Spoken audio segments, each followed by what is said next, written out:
Okay, dear students, in this module, we learn the surface and colloidal chemistry. ಇದು physical chemistry ನಲ್ಲಿ last block ಅಲ್ಲಿ ಇರುವಂತ topics ಇದು surface and colloidal chemistry. Simply that is called what surface chemistry ಅಂತಾನೆ ನಾವು ಇದನ್ನ ಹೇಳ್ತೀವಿ. Okay, in that surface chemistry the very important terms are there: adsorption, absorption, sorption, desorption. These are all. And ಇದು ಒಂದು surface ಫಿನಾಮಿನಾನ ನಾವು study ಮಾಡ್ತಾ ಹೋಗ್ತೀವಿ ನಾವು ಒಂದು ಈ ಚಾಪ್ಟರ್ ಅಲ್ಲಿ.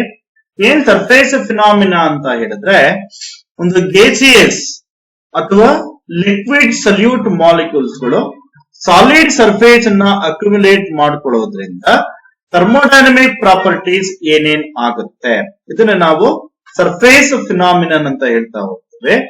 ಈ ಸರ್ಫೇಸ್ ಫಿನಾಮಿನಾದಲ್ಲಿ ಈ ಅಡ್ಸಾರ್ಪ್ಷನ್ ಮತ್ತೆ ಅಡ್ಸಾರ್ಪ್ಷನ್ ತುಂಬಾ ಇಂಪಾರ್ಟೆಂಟ್ ಟರ್ಮ್ ಇದು, ಅಡ್ಸಾರ್ಪ್ಷನ್ ಅಂತ ಹೇಳಿ. ಅಡ್ಸಾರ್ಪ್ಷನ್ ಅಂತ ಹೇಳಿದ್ರೆ ಇದು ಒಂದು ಸಾಲಿಡ್ ಸರ್ಫೇಸ್ ಇರುವಂತದ್ದು, ಇದು ಒಂದು ಸಾಲಿಡ್ ಸರ್ಫೇಸ್ ಇರುವಂತದ್ದು. ಐದರ್ ಸಾಲಿಡ್ ಇರಬಹುದು ಅಥವಾ ಅದು ಲಿಕ್ವಿಡ್ ಇರಬಹುದು. ಈ ಒಂದು ಅಡ್ಸಾರ್ಬೆಂಟ್ ಮೇಲೆ ಅಡ್ಸಾರ್ಬೇಟ್ ಗಳು ಅಕ್ಯುಮುಲೇಟ್ ಆಗುವಂತ ಒಂದು ಪ್ರೋಸೆಸ್ ನಾವು ಅಡ್ಸಾರ್ಪ್ಷನ್ ಅಂತ ನಾವು ಹೇಳ್ತಾ ಹೋಗ್ತೀವಿ. ಈ ಅಡ್ಸಾರ್ಪ್ಷನ್ ಆಫ್ ಗ್ಯಾಸಸ್ ಅನ್ನ ಎಕ್ಸ್ಪ್ಲೈನ್ ಮಾಡೋದಕ್ಕೆ ಯಾವುದು what is name there is adsorption of gases. It is a graphic plot between pressure versus nitrogen, pressure of mercury. Okay, mercury ಮತ್ತೆ nitrogen adsorptions na ನಾವು ತಗೊಂಡಿದ್ದೇವೆ. Adsorption isotherm of nitrogen by charcoal. Okay, ಈ ಒಂದು ಇದಕ್ಕೆ ನಾವು graph ಅನ್ನ ನಾವು ಹಾಕಿದ್ದೇವೆ.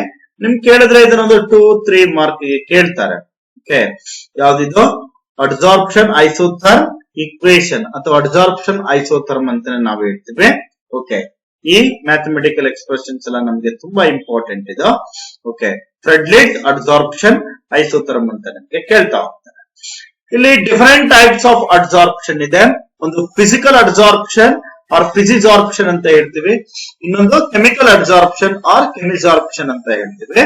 ಇಲ್ಲಿ ಅಡ್ಸಾರ್ಬೇಟ್ ಮತ್ತೆ ಅಡ್ಸಾರ್ಬೆಂಟ್ ಗಳ ಮಧ್ಯದಲ್ಲಿ strong van der Waals force of attractions ಇದ್ರೆ ಕೆಮಿಕಲ್ ಅಡ್ಸಾರ್ಪ್ಷನ್ ಅಂತ ಹೇಳ್ತೀವಿ. Weak van der Waals force of attractions ಇದ್ರೆ ಅದನ್ನ ಫಿಸಿಕಲ್ ಅಡ್ಸಾರ್ಪ್ಷನ್ಸ್ ಅಂತ ನಾವು ಹೇಳ್ತಾ ಹೋಗ್ತೇವೆ. Okay, this are all comparisons between physisorption and chemisorption. ಇದು ಯೂಸಲಿ ನಿಮಗೆ 2 ಮಾರ್ಕ್ ಕೇಳುವಂತದ್ದು ಕ್ವಶನ್. ಈ ಫಿಸಿಕಲ್ ಅಡ್ಸಾರ್ಪ್ಷನ್ ಮತ್ತೆ ಕೆಮಿಕಲ್ ಅಡ್ಸಾರ್ಪ್ಷನ್ಸ್ ಗೆ ಏನೇನು ಡಿಫರೆನ್ಸ್ ಇದೆ ಅದನ್ನ ಸ್ವಲ್ಪ ನೀವು ನೋಡ್ಕೋಬೇಕು. ಇನ್ನ 6 ಮಾರ್ಕ್ ಕೇಳುವಂತ ಕ್ವಶನ್ ಯಾವುದು ಅಂತ ಹೇಳಿದ್ರೆ, ಈ ಒಂದು ಯೂನಿಟ್ ಅಲ್ಲಿ Langmuir adsorption isotherm, simply that is called what ideal adsorption ಅಂತ ಹೇಳ್ತೀವಿ. ಈ ಒಂದು ಈಕ್ವೇಶನ್ಸ್ ನಿಮಗೆ ಯೂಶಲಿ ಒಂದು 6 ಮಾರ್ಕ್ ಗೆ ಅಥವಾ 4 ಮಾರ್ಕ್ ಗೆ ಅದನ್ನ ಕೇಳ್ತಾ ಹೋಗ್ತಾರೆ. Next adsorption with dissociation, adsorption with dissociation, ಇದು ಕೂಡ ತುಂಬಾ ಇಂಪಾರ್ಟೆಂಟ್ ಮ್ಯಾಥಮೆಟಿಕಲ್ ಎಕ್ಸ್ಪ್ರೆಷನ್ಸ್. ನೆಕ್ಸ್ಟ್ ಇನ್ನೇನು ಈ ಒಂದು ಇದರಲ್ಲಿ ಕೇಳುವಂತದ್ದು ಕಾಂಪಿಟೇಟಿವ್ ಅಡ್ಸಾರ್ಪ್ಷನ್. ಏನಿದು ಕಾಂಪಿಟೇಟಿವ್ ಅಡ್ಸಾರ್ಪ್ಷನ್ ಅಂತ ಹೇಳಿದ್ರೆ, the isotherm is with respect to 2 gases adsorbed on the same surface is of considerable importance in connections with kinetics of surface reactions within 2 substances. Okay, ಯಾವ್ದಿದೆ the rate of adsorption of ಏನಂತ ಗೊತ್ತಾಯ್ತೀನಿ, Q1 is equal to K1 into P into 1 minus theta minus theta dash ಇದೆ. Okay, ಈ ಒಂದು equations ನನಗೆ usually 6 mark ಗೆ ಕೇಳ್ತಾ ಹೋಗ್ತಾರೆ. ಓಕೆ, ಮತ್ತೆ ಈ ಒಂದು ಯೂನಿಟ್ ಅಲ್ಲಿ ಕೇಳುವಂತ question mechanism of surface reactions. Okay, ಏನೇನು ಮೆಕ್ಯಾನಿಸಮ್ ಆಗುತ್ತೆ ಸರ್ಫೇಸ್ ರಿಯಾಕ್ಷನ್ಸ್ ಅಂತೆ. The diffusion of the reacting molecules to the surface, the diffusion of the reacting molecule to the surface, adsorption of the gases on the surface, reactions on the surface, and desorption of the product, diffusion of the dissolved products into the main body of the gas. Okay, these are all what mechanism of surface reaction. Okay, there are 5 consecutive steps are involved here. 5 consecutive steps are involved here. Okay, these are all the block diagram of this mechanism. Next, equations of unimolecular surface reaction. ಏನು ತಗೋತಾ ಇದೀವಿ ಇಲ್ಲಿ decomposition of ammonia to nitrogen and hydrogen using tungsten and platinum surface. Here tungsten and platinum surface both are act as a catalyst to decomposition of this ammonia to nitrogen and hydrogen. At 856 degrees Celsius, initial slopes are same with different concentrations of ammonium, indicating zero order. Later dissociation is due to kinetic approach, first order behaving at lower partial pressure of ammonia on tungsten. No effect of added hydrogen is seen. Here, just you see here, decomposition of phosphine also. Decomposition of phosphine also.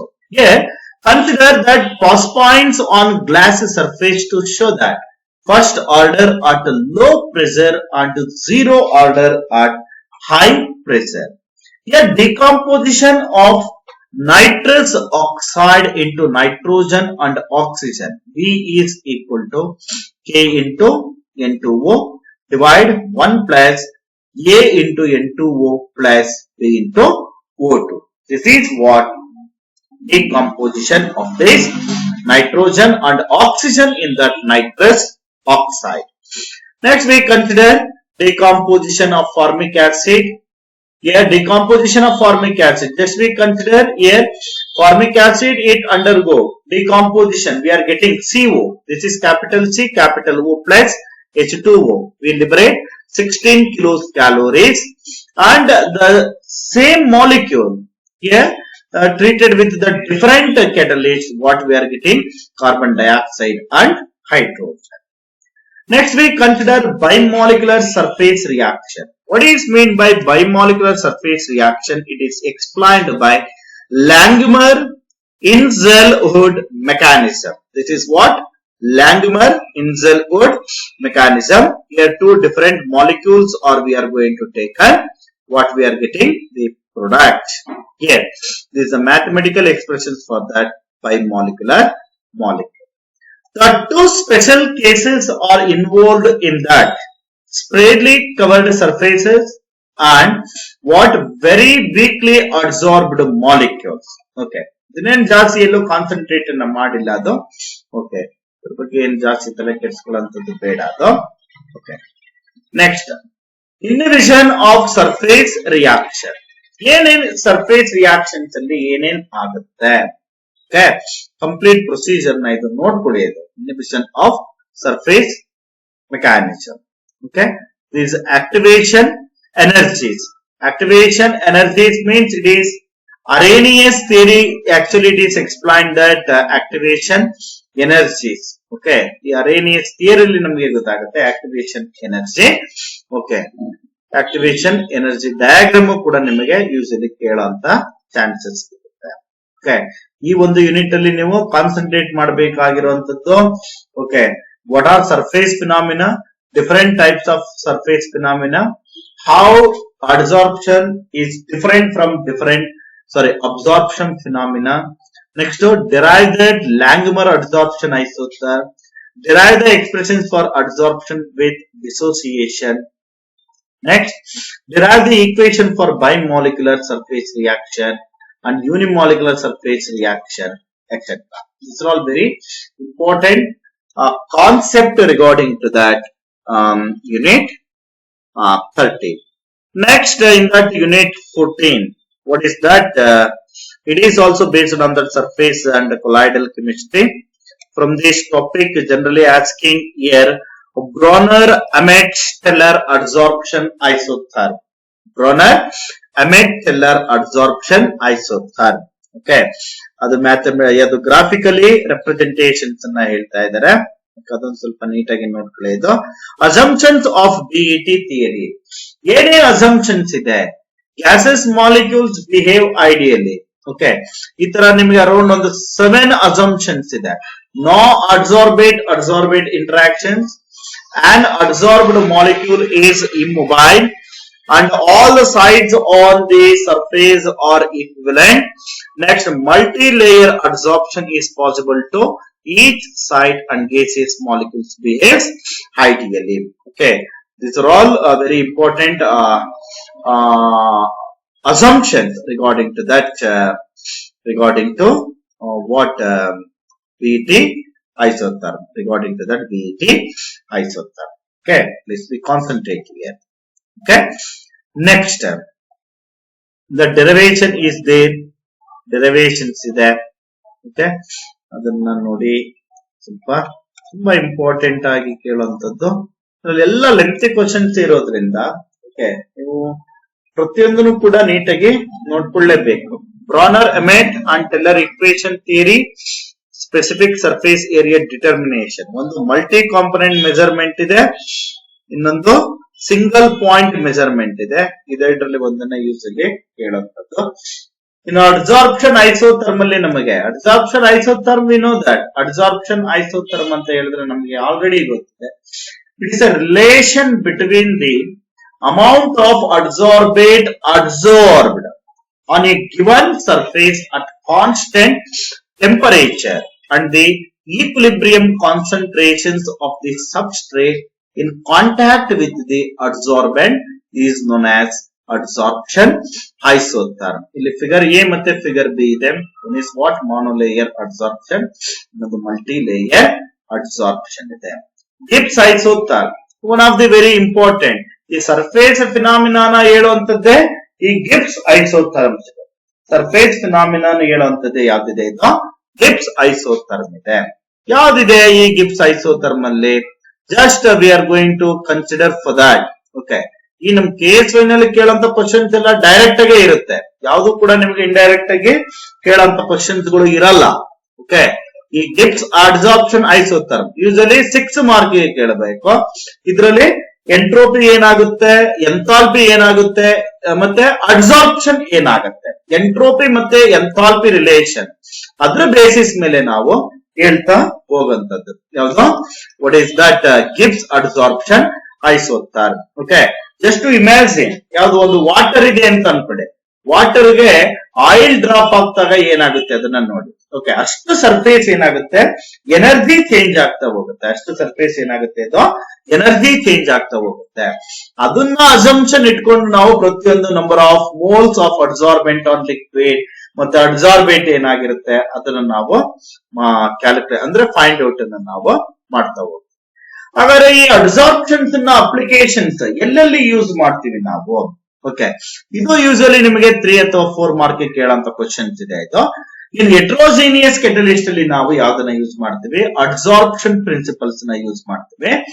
Removal of colouring materials ಅಲ್ಲಿ use ಮಾಡ್ತೀವಿ. Ion exchange ರೆಜಿನ್ಸ್ ಅಲ್ಲಿ ನಾವು use ಮಾಡ್ತೀವಿ. Adsorption indicators ಅಲ್ಲಿ ನಾವು ಅದನ್ನ use ಮಾಡ್ತೀವಿ. Gas mask ಅಲ್ಲಿ ನಾವು ಅದನ್ನ ಯೂಸ್ ಮಾಡ್ತೀವಿ ಅಡ್ಸಾರ್ಪ್ಷನ್ಸ್. ಈ ಹ್ಯೂಮಿಡೈಸರ್ ಅಲ್ಲಿ ನಾವು ಅದನ್ನ ಯೂಸ್ ಮಾಡ್ತಾ ಹೋಗ್ತೀವಿ.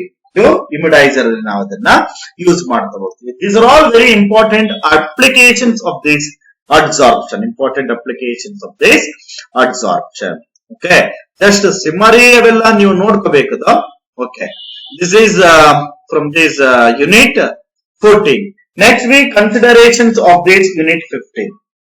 Next week considerations of this unit 15. ಈ ಯೂನಿಟ್ 15 ನಲ್ಲಿ ಕೇಳುವಂತ ಕ್ವಶನ್ಸ್ ಗಳು ಯಾವ್ಯಾವ್ದಿದೆ? ಓಕೆ, ನೀವು ಕಾನ್ಸಂಟ್ರೇಟ್ ಮಾಡಬೇಕಂತದ್ದು. Colloidal system consists of 2 separate phases. Colloidal system consists of 2 separate phases. ಏನಿದೆ? The dispersed phase, that is also known as what? Internal phase ಅಂತ ಹೇಳ್ತೀವಿ. A continuous phase, that is also called what? Dispersion medium ಅಂತ ಹೇಳ್ತೀವಿ.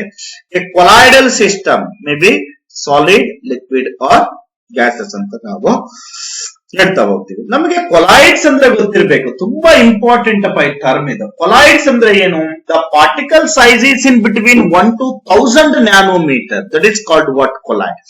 Particle size ಒಂದು nanometre ಇಂದ 1000 nanometre ವರೆಗೆ ಇದೆ ಅಂದ್ರೆ ಅದನ್ನ ನಾವು ಕೊಲಾಯ್ಡ್ ಅಂತ ಹೇಳ್ತೀವಿ. Particle size more than 1000 nanometre ಇದ್ರೆ ಅದನ್ನ ನಾವು ಸಸ್ಪೆನ್ಷನ್ಸ್ ಅಂತ ನಾವು ಹೇಳ್ತೀವಿ. ಈ ಕೊಲಾಯ್ಡಲ್ ಸೊಲ್ಯೂಷನ್ಸ್ ಫಿಲ್ಟರ್ ಪೇಪರ್ ಅಲ್ಲಿ ಪಾಸ್ ಆಗಲ್ಲ ಅಥವಾ ಅನಿಮಲ್ ಮೆಂಬ್ರೇನ್ ಅಲ್ಲಿ ಇದು ಪಾಸ್ ಆಗಲ್ಲ. ಓಕೆ, ಯಾವ್ದ್ರಲ್ಲಿ ಮಾತ್ರ ಪಾಸ್ ಆಗುತ್ತೆ? ಇದು ಫಿಲ್ಟರ್ ಪೇಪರ್ ಅಲ್ಲಿ ಮಾತ್ರ ಪಾಸ್ ಆಗುತ್ತೆ. ಸಸ್ಪೆನ್ಷನ್ ಫಿಲ್ಟರ್ ಪೇಪರ್ ಅಲ್ಲೂ ಪಾಸ್ ಆಗಲ್ಲ, ಅನಿಮಲ್ ಮೆಂಬ್ರೇನ್ ಅಲ್ಲೂ ಕೂಡ ಅದು ಪಾಸ್ ಆಗಲ್ಲ. Visibility, we can't visible in that human eye. ಯಾವ್ದು ಪಾರ್ಟಿಕಲ್ಸ್ ನಾವು ಅಬ್ಸರ್ವ್ ಮಾಡಬೇಕಾದ್ರೆ ಅಲ್ಟ್ರಾ ಮೈಕ್ರೋಸ್ಕೋಪ್ ನೇ ಯೂಸ್ ಮಾಡಿಕೊಂಡು ನಾವು ನೋಡಬೇಕು ಯಾವ್ದನ್ನ, ಕೊಲಾಯ್ಡಲ್ ಪಾರ್ಟಿಕಲ್ಸ್ ನ. But in case of suspension particles we can easily visible. Appearance, that colloids are translucent ಅಂತ ಹೇಳ್ತೀವಿ. This suspensions of that what opaque ಅಂತ ನಾವು ಹೇಳ್ತೀವಿ.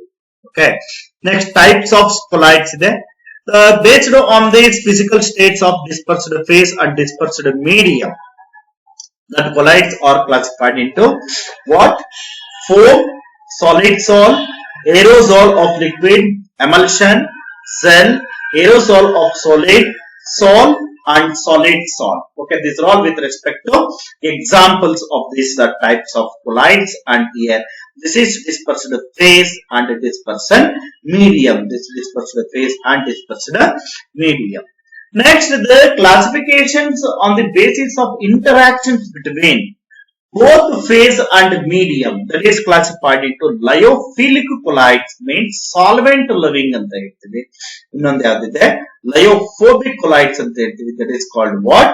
Solvent hating ಅಂತ ನಾವು ಹೇಳ್ತೀವಿ. These are all the differences between lyophilic and lyophobic colloids. Lyophilic colloids ಅಲ್ಲಿ these are easily formed by direct mixing. Easily formed by direct mixing ಇದೆ. But in case of lyophobic colloids, these are formed by only under the special methods. In that lyophilic colloids, there are reversible in nature. In lyophobic colloids are irreversible in nature. And the particles of colloids are true molecules and are big in size. But in case of lyophobic colloids, the particles are aggregates of many molecules.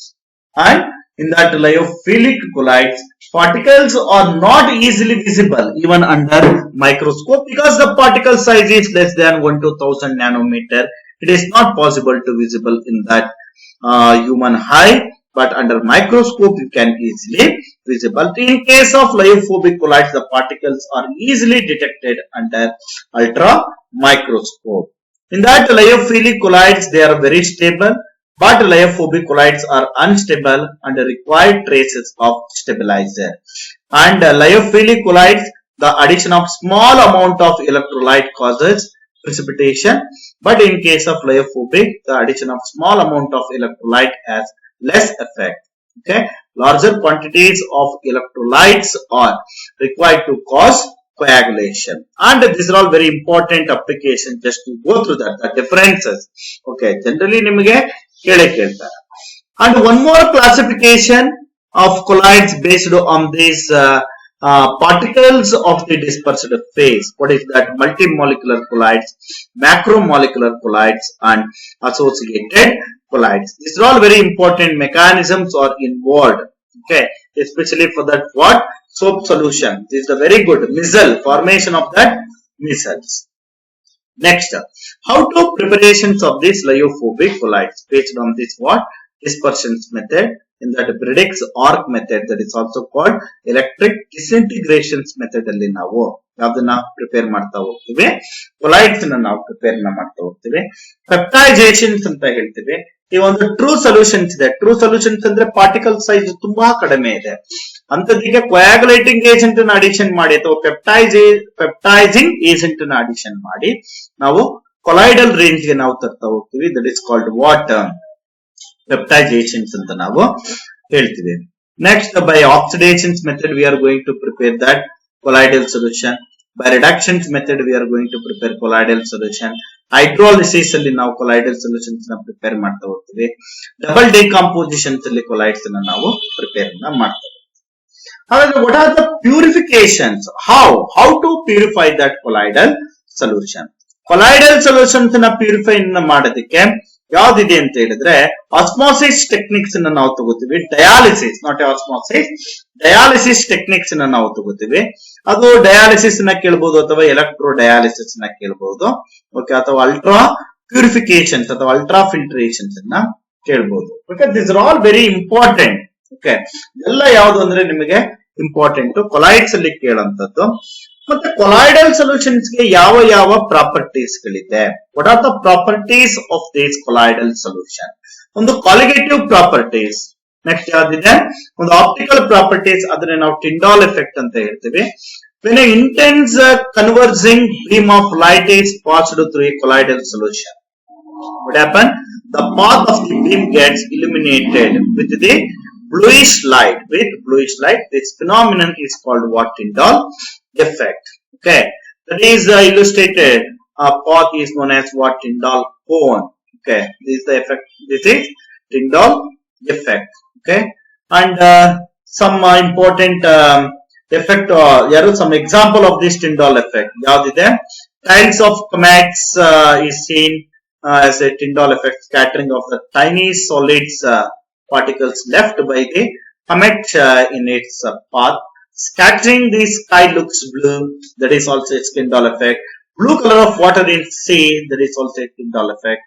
And visibility of projections path and circus light, that is some example of the Tyndall effect. Visibility of sharp ray of sunlight passing through the slit in dark room. These are all some important example of this Tyndall effect. One more important properties of these colloids are what? Brownian movement. Yeah, the Brownian movement. It's a zigzag motions of colloidal particles in a colloidal solution. That is called what? Brownian movement. ಈ colloidal particles ಗೆ kinetic energy ಇರೋದ್ರಿಂದ ಏನಾಗ್ತಾ ಇದೆ ಅಂದ್ರೆ it is moving in that zigzag motion. Okay, it moves in that random. It is not in a proper direction, but it is moves in a straight. That is called what? Brownian movement. Okay, ಅದು Brownian movement, ಅದು ತುಂಬಾ important properties ಇದೆ. Next ಯಾವ್ದಿದೆ? Presence of electrical charge on colloidal particles and stability of sol. That is also one of the properties. And coagulation and flocculation, ಇದರಲ್ಲಿ ಒಂದು ಕೇಳಿದ್ರೆ 2 mark ಗೆ ಕೇಳಬಹುದು. Okay, this are all what important in that surface chemistry. Means adsorption, desorption, sorption and term colloid ಆಗಿರಬಹುದು, catalysis, autocatalysis, differences between physical adsorption and chemical adsorption. Next, lyophobic and lyophobic solve ಆಗಿರಬಹುದು. How to prepare that colloidal solutions based on that electrics Brix method ಆಗಿರಬಹುದು. Okay, next ಲಿಂದ ಬಂತು ಅಂದ್ರೆ write a note on that Tyndall effect, Brownian movement, electrophoresis, okay, emulsion. These are all very important questions regarding to that what surface chemistry. In the last unit of this block or in your physical chemistry part is that ಯಾವ್ದಿದೆ ಇದರಲ್ಲಿ ಕೇಳುವಂತದ್ದು usually ಈ ಒಂದು unit ಅಲ್ಲಿ ಎಲೆಕ್ಟ್ರೋಕೈನೆಟಿಕ್ phenomenon ಅಂತ ಹೇಳಿ Helmholtz's previous theory and Gouy Chapman theory and Stern theory. Okay, ಇವು ಮೂರರಲ್ಲಿ ಒಂದನ್ನ ಕೇಳಂತ ಚಾನ್ಸಸ್ ಇರುತ್ತೆ. ನೆಕ್ಸ್ಟ್ ಎಲೆಕ್ಟ್ರೋ ಆಸ್ಮಾಸಿಸ್ ಅಂತ ಹೇಳ್ತೀವಿ. ಆಸ್ಮಾಸಿಸ್ ಗೆ ನಾವೇನ್ ಮಾಡ್ತೀವಿ ಅಂದ್ರೆ ಒಂದು ಎಲೆಕ್ಟ್ರಿಕ್ ಚಾರ್ಜ್ ನ ಕ್ರಿಯೇಟ್ ಮಾಡ್ತೀವಿ. ಮೀನ್ಸ್ ಎಲೆಕ್ಟ್ರೋಡ್ ಅನ್ನ ಡಿಪ್ ಮಾಡಿ ಪ್ರೋಸೆಸ್ ಅನ್ನ ಮಾಡುತ್ತದೆ ಎಲೆಕ್ಟ್ರೋ ಆಸ್ಮಾಸಿಸ್ ಅಂತ ನಾವು ಹೇಳ್ತೀವಿ. The movement of liquid through the force of the diaphragm of a solid under the influence of an applied electromotive force is called what? Electroosmosis. Okay, ಅದು ಒಂದು example ನ simple example ನ ಕೊಟ್ಟಿದ್ದಾರೆ, ಅದಕ್ಕೆ ಥಿಯರಿನ ಕೊಟ್ಟಿದ್ದಾರೆ, ಸ್ವಲ್ಪ ನೋಡ್ಕೊಳ್ಳಿ. ಎಲೆಕ್ಟ್ರೋ ಆಸ್ಮಾಸಿಸ್ ಫೋರ್ಸ್ ಅಂತ ಹೇಳ್ತೀವಿ. Frictional force for movement of liquid layer and ಅದಕ್ಕೊಂದು ಎಕ್ಸ್ಪ್ರೆಷನ್ಸ್ ಇದೆ, ಅದೆಲ್ಲ ನೋಡಿ ಅದು ಸ್ವಲ್ಪ ವರ್ಕೌಟ್ ಮಾಡ್ಕೊಳ್ಳಿ. ಓಕೆ, ನೆಕ್ಸ್ಟ್ ಆ ಒಂದು ಯೂನಿಟ್ ಅಲ್ಲಿ ಕೇಳುವಂತದ್ದು ಸ್ಟ್ರೀಮಿಂಗ್ ಪೊಟೆನ್ಶಿಯಲ್ ಮತ್ತೆ electrophoresis, this is very important. Electrophoresis ಅಂತ ಹೇಳಿದ್ರೆ to predict the charged particle. Colloids ಅನ್ನು ನಾವು ಪ್ರಿಪೇರ್ ಮಾಡಿರ್ತೀವಿ by using oxidation, reduction, hydrolysis or electrics Bredig's method ಅಲ್ಲಿ ನಾವು ಪ್ರಿಪೇರ್ ಅನ್ನ ಮಾಡಿರ್ತೀವಿ. But we don't know what is the charge of that colloidal particle. That is mentioned on the basis of that electrophoresis. Electrophoresis is the migration of solid particles or molecules in a medium under the influence of an electric field. Under the influence of electric field.